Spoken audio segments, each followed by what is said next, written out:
Coucou. Coucou.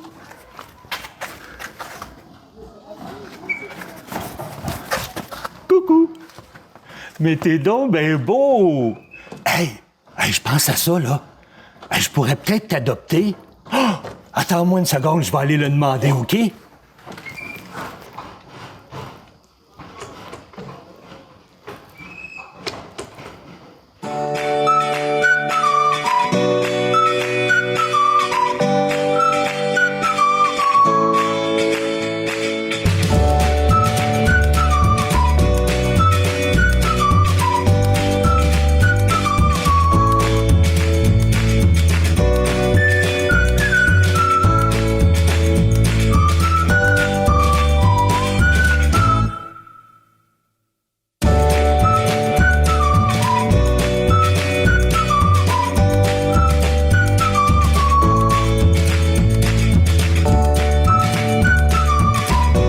Bonjour à vous. Eh bien, cette semaine, j'avais le goût de vous faire découvrir un parc, mais un parc qui est magique, un parc qui est féerique et qui se situe à Saint-Calixte, dans la Naudière. C'est le complexe Atlantide. Et je suis en compagnie de la directrice du parc Atlantide, Madame Suzy Laprise. Bonjour. Bonjour. Oh, ici, là, écoutez, moi, j'ai fait le tour un petit peu avant de commencer à filmer et je trouve ça tellement féerique, je trouve ça magique. Puis sais-tu quoi? Étant donné que c'est un parc qui attire beaucoup les enfants, ici, j'avais le goût plutôt d'emmener ça comme une histoire. Conter une histoire à nos téléspectateurs. Ça vous tente-tu? Oui, j'embarque. Embarque? On y va. On recule, on recommence. Histoire merveilleuse du complexe Atlantide. Il était une fois, en l'an 2012, deux amis qui se nomment Tommy Gagnon et Alain Turcotte. Et les deux amis habitaient dans la ville de Terrebonne. Les deux amis décidèrent de s'acheter un grand terrain pour faire un camping. Alors, en 2012, on achète le fameux terrain, on défriche, et en 2013, c'est l'ouverture du terrain de camping. Mais on avait très peu de terrain à l'époque d'emplacement pour les campings. Alors, 10 ans plus tard, on est rendu à combien de terrains? 945 terrains de camping. 945 terrains de camping. Sur ces terrains de camping, on a différents terrains. On a les saisonniers et puis les voyageurs. Les saisonniers et les voyageurs. Mais quelle est la différence entre les saisonniers et les voyageurs? Les saisonniers vont passer toute la saison au complexe Atlantide. C'est un peu comme leur petit chalet de vacances. Les voyageurs, eux, c'est pour un séjour prédéterminé, un week-end, une semaine, une journée des fois. Et si on est, exemple, voyageur, mais qu'on n'a pas de roulotte pour pouvoir venir camper, on peut faire quelque chose ici? Oui, on peut louer une roulotte prête à camper. On en a une vingtaine quand même, ou un chalet tout inclus. On a 12 chalets tout inclus thématiques pour les familles. Mais par contre, sur un terrain de camping, il nous faut des services. Alors, on a plusieurs services disponibles ici au camping. On a le dépanneur, la restauration, on a la massothérapie, la buanderie, on a des blocs sanitaires pour prendre la douche, évidemment. Donc, beaucoup de services à la disposition des voyageurs. Mais les pauvres petits-enfants, que vont-ils faire pendant que papa et maman se relaxent devant la roulotte? Oh! Mais on a pensé à eux. On a créé toutes sortes d'activités. On a 2 parcs aquatiques pour commencer. 2 parcs aquatiques ici sur le terrain, pas juste un, 2. Il y en a 2, il y en a pour tous les goûts, pour tous les âges. On a piscine à vagues, rivière tranquille, des glissades d'eau pour les petits, pour les plus grands. On a vraiment pour tous les goûts. Toute la famille va s'amuser et se rafraîchir au parc aquatique. Wow! On a le château magique. Pas le château magique, pas celui comme Walt Disney. C'est un énorme château avec un parcours multisensoriel. On rencontre princesses, pirates à l'intérieur. Même le vrai Père Noël y est. Non, je ne te crois pas.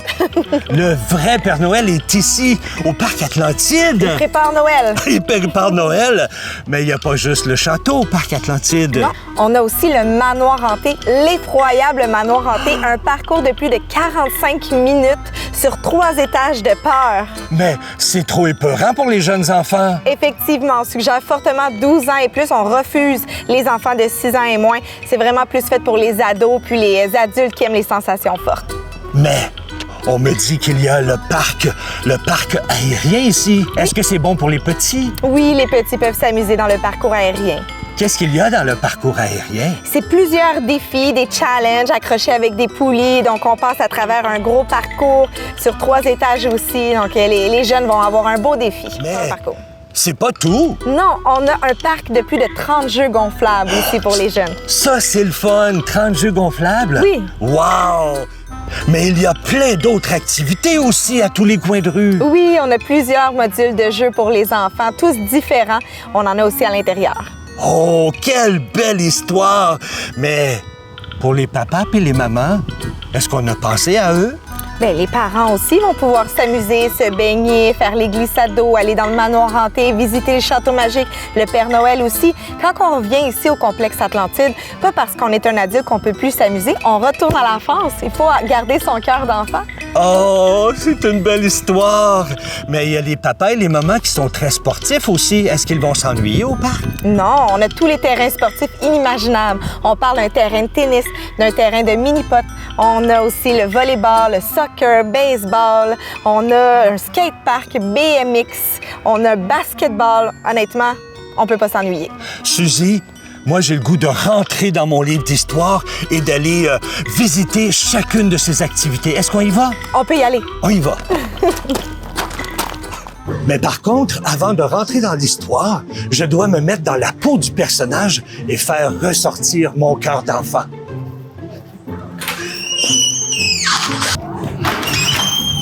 Allô, c'est moi, Papa Danny! Oh, regarde, il y a un château! Viens, on va aller visiter. Oui!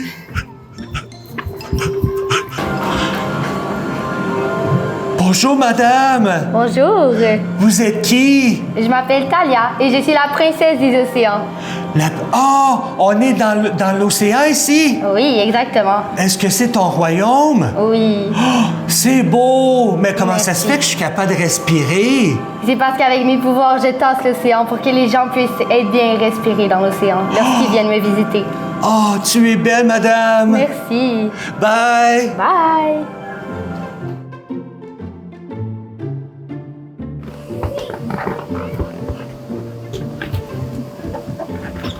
Oh! Oh, c'est le fun! Mais là, je suis fatigué. Mais l'histoire n'est pas finie. Les 2 grands Manitou, sachant très bien que les enfants et les animaux sont de pair, décident, avec leur grand cœur, de faire plaisir aux enfants. Ils construisent un zoo dans le parc. Mais pas n'importe quel zoo. Le Family Zoo. Le Family Zoo qui est un refuge pour les animaux.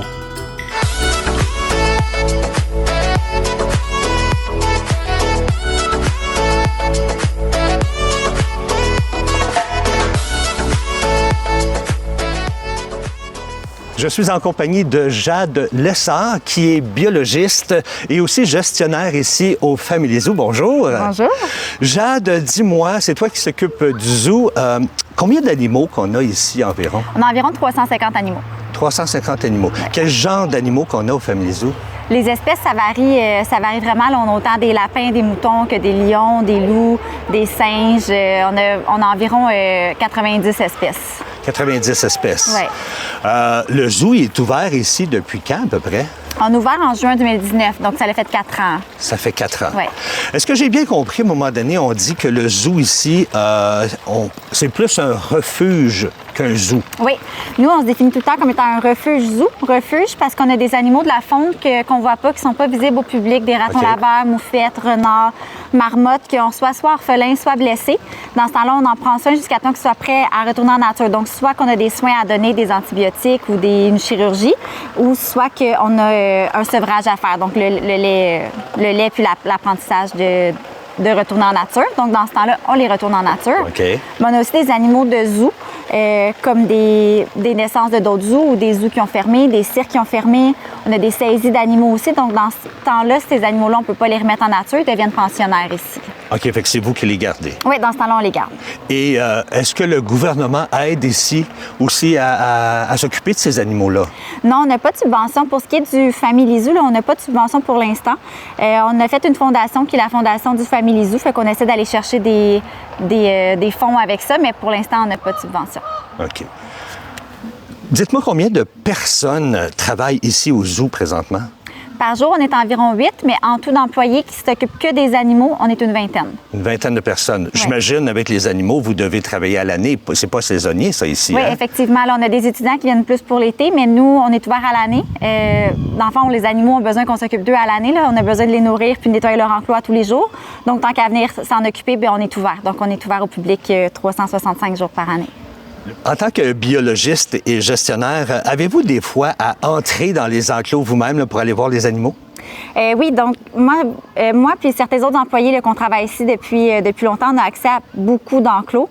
Ça reste qu'il y a des animaux qui sont plus dangereux, il y a des animaux aussi qui ont des soigneurs préférés, fait qu'il y a des animaux comme notre capucin, il y a des soigneurs qui n'acceptent pas du tout, il y en a d'autres qui l'adorent, fait qu'il faut respecter ça. On a des animaux avec lesquels on travaille depuis longtemps, comme par exemple, on a des loups en haut, qu'on est seulement 3 employés, qu'on a le droit de rentrer dans l'enclos avec eux. Parce qu'ils sont habitués à ce personnel-là. Ils sont habitués avec ces personnels-là, puis ça reste qu'un loup, c'est un animal dangereux, fait qu'il faut savoir aussi qu'on prend un risque en rentrant dans l'enclos. Donc, on rentre jamais si on n'a pas de besoin. On va rentrer pour changer l'eau, mettre la nourriture, faire un check-up, mais on n'ira pas interagir avec ces loups-là. OK. Mais comme les animaux ici, comme on voit, oui, là. comme elle. Comme elle, oui. Elle, Bella, c'est un amour. Elle adore ses soigneurs. Elle a créé un langage pour nous parler, mais on rentre pas dans l'enclos avec elle parce que c'est un léopard. Même si elle a été un peu dénaturée, là, elle est née dans un zoo, elle a été élevée dans un zoo toute sa vie. Elle apprécie les humains, mais ça reste que dans l'enclos, on courrait trop un gros risque avec ses griffes, avec ses dents. En une fraction de seconde, là, il peut arriver quelque chose, donc on rentre pas. Mais comment on fait pour nettoyer la cage? Lui, c'est un bon exemple. Là. Dans le fond, l'animal, on va le rentrer à l'intérieur. Donc, on a toujours des enclos d'isolation, des chambres d'isolation qu'on peut les mettre quand on a à rentrer dans l'enclos principal. Donc, elle, chaque soir, elle rentre en dedans. Donc, quand elle rentre en dedans, je peux faire son ménage dehors. Puis quand elle est dehors, je peux faire son ménage en dedans. Merveilleux. Moi, j'aimerais voir l'envers du décor parce qu'on le voit pas souvent. J'aimerais ça qu'on puisse aller voir à l'intérieur parce qu'on nourrit ces animaux-là. J'aimerais ça aller faire un tour dans la cuisine. Comment on procède pour nourrir ces animaux-là? Est-ce que ça vous tente d'aller faire un tour? Parfait. Allons-y. C'est ici que ça se passe pour nourrir les animaux. Oui. Alors, qu'est-ce qu'on prépare là, actuellement ici? Donc, chaque jour, on a à préparer les bols de fruits pour nos frugivores et les légumes, puis on a nos bols de viande à préparer pour nos carnivores. Donc là, aujourd'hui, Marlène, elle prépare tous les fruits pour tous les départements. Elle s'occupe du département des primates, mais elle va préparer les fruits pour les animaux de ferme, nos reptiles, nos autres animaux, tous ceux qui mangent des fruits. Okay. Versus Kevin, lui, est en train de préparer la viande. Fait que lui, aujourd'hui, il s'occupe plus des canins, mais il prépare la viande pour les félins aussi. Puis la personne qui s'occupe des félins va venir chercher ses propres bols. OK, parce que c'est pas monsieur ici qui les nourrit. Non, lui, il va s'occuper il va s'occuper de nourrir les canins aujourd'hui. Ah, OK, mais des fois, il interchange entre les deux comme ça? Kevin va s'occuper plus souvent des canins. On essaie que chaque employé s'occupe plus d'un département. Vu pour que les animaux, c'est ça. Oui, exactement. Les animaux s'habituent à eux, puis les employés connaissent les besoins des animaux, leur personnalité, leur comportement. Fait que là, Kevin, aujourd'hui, lui prépare la viande pour tout le monde, mais lui va aller nourrir ses canins. Puis la personne qui s'occupe des félins, aujourd'hui, est déjà en train de nettoyer ses enclos. Puis elle va venir après chercher sa viande, puis aller la porter. Mais au nombre d'animaux qu'on a ici, est-ce qu'on a assez de nourriture présentement pour nourrir toute cette belle gang-là? Bien là, en fait, tous les fruits et légumes qu'on voit, c'est tous des dons d'épicerie que nous, on va chercher 4 fois par semaine. On leur amène des bacs, ils nous les remplissent, puis on les ramène. On a du gros tri à faire, mais ça, c'est tous des fruits qui seraient jetés normalement. Okay. Ça reste que 80% sont quand même encore super beaux puis sont utilisables pour nos animaux. Puis pour le côté viande, on a une partie de dons aussi. Fait qu'encore une fois, on a un tri à faire, mais souvent, c'est de la viande qui a été retirée des tablettes la veille. On la reçoit le lendemain, elle est encore super bonne pour la consommation des animaux. Mais ça reste que ça couvre une petite partie de notre viande, vu qu'on a beaucoup de carnivores ici. On a notre congélateur qui est rempli de viande qu'on achète. Qui sont pour eux aussi. Fait que donc là, vous avez soulevé un bon point.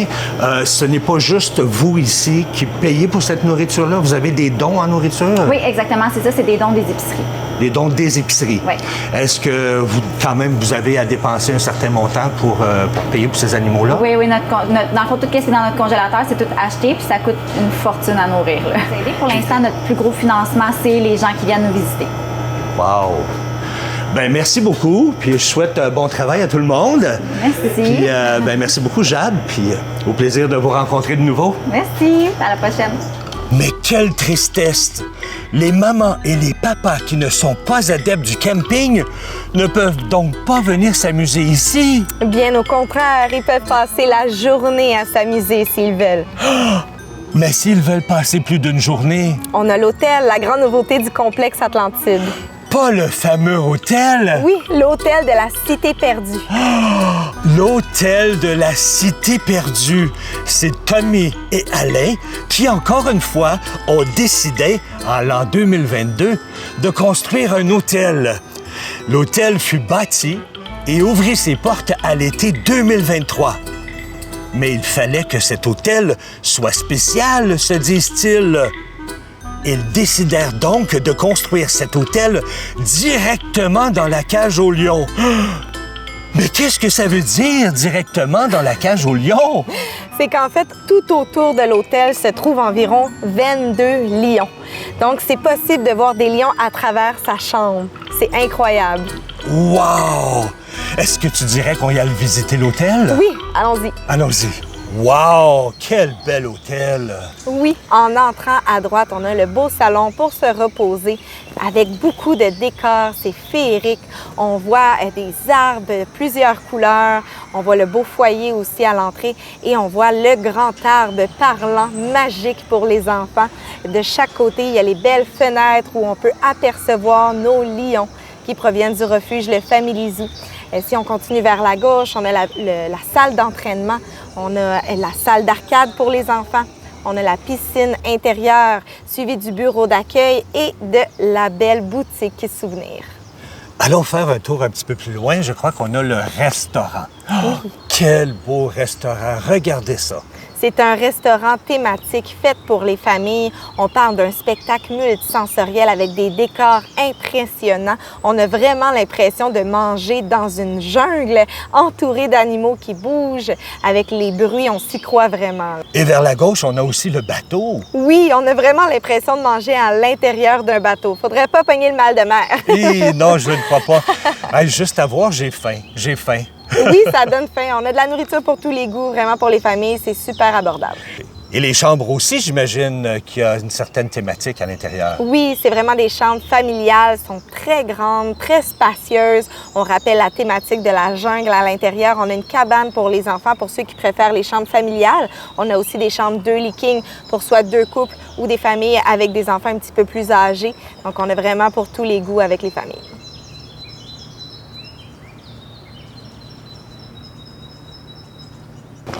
Mais papa, qu'est-ce qu'on fait le soir?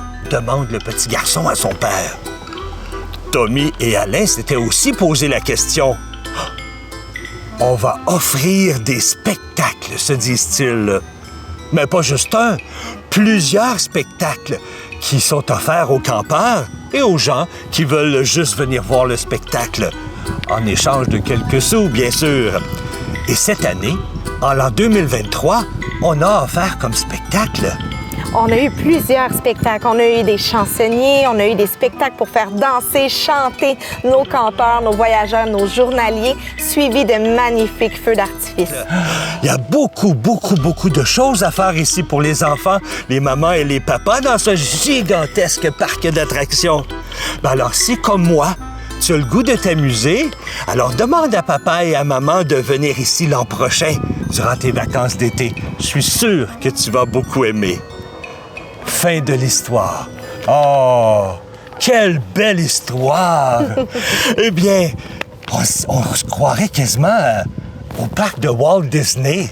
C'est le mini Walt Disney québécois. C'est un mini Walt Disney. Moi, je trouve que ce qui manque, là, la seule chose, là, ce sont les fameuses montagnes russes. Mais qui sait, on ne sait jamais ce qui peut arriver ici au parc. Hey, merci beaucoup. On veut dire merci beaucoup à notre reine Atlantide, oui, qui est notre directrice, Suzy Laprise. Merci beaucoup, Suzy. Ça fait plaisir. Pour l'invitation. Et on vous invite à venir faire un tour ici. Rappelle-nous, en terminant, quels sont les jours de visite, les heures de visite? Par là, je crois qu'en ce moment, la saison est terminée. Oui, c'est ça. La grande saison, c'est vraiment de la fête de la Saint-Jean-Baptiste jusqu'à la fête du travail. Donc, durant l'été, toutes nos attractions sont ouvertes. C'est possible de venir faire du camping et tout.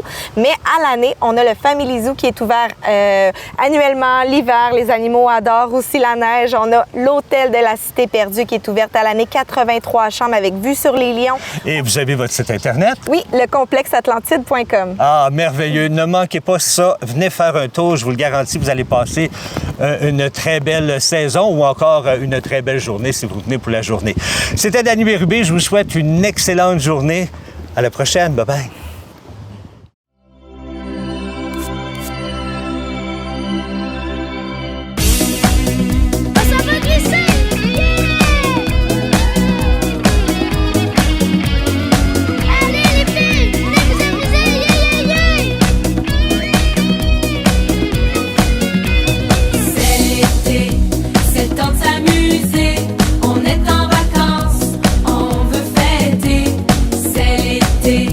Viens en